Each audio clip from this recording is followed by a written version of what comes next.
29 اکتوبر 2022 کو جنوبی کوریا کے شہر سیول میں ہالووین مناتے ہوئے بھگدڑ مچنے کی وجہ سے تقریباً 150 سے زائد افراد جان کی بازی ہار گئے تھے۔ اس واقعے نے پورے جنوبی کوریا کو ہلا کر رکھ دیا تھا۔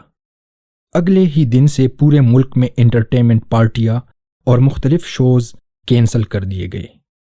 صرف یہی نہیں بلکہ لندن میں ہونے والے کے پاپ کے شو کو بھی ایک ہفتے بعد بھی کینسل کر دیا گیا، جو کہ اس بات کا پیغام تھا کہ ہم سب ایک قوم ہیں اور ہم ایک دوسرے کے دکھ درد میں شریک ہیں۔ اب آتے ہیں پاکستان کی طرف۔ 30 جنوری 2023 کو پشاور پولیس لائن کی مسجد میں خودکش دھماکہ ہوتا ہے، جس میں اب تک کی اطلاعات کے مطابق 100 سے زائد افراد شہید ہو چکے ہیں اور کئی زخمی ہیں۔ اس سے ایک روز قبل کوہاٹ میں مدرسے کے چھوٹے بچوں کی کشتی الٹنے سے تقریباً 50 سے زائد بچے ڈوب کر شہید ہو گئے۔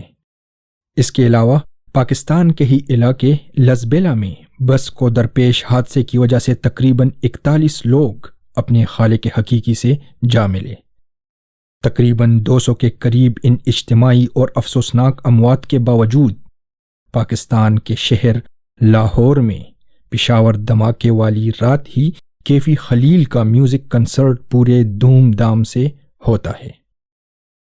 کیا ہمارا خون اتنا سستا ہو چکا ہے کہ اب ہمیں اپنے قوم پہ آنے والے سانحات کا احساس تک بھی نہیں ہوتا؟ کیا ہم بحیثیت معاشرہ صحیح رخ پہ چل رہے ہیں؟ اس اجتماعی بے حسی پہ ذرا نہیں پورا سوچیے۔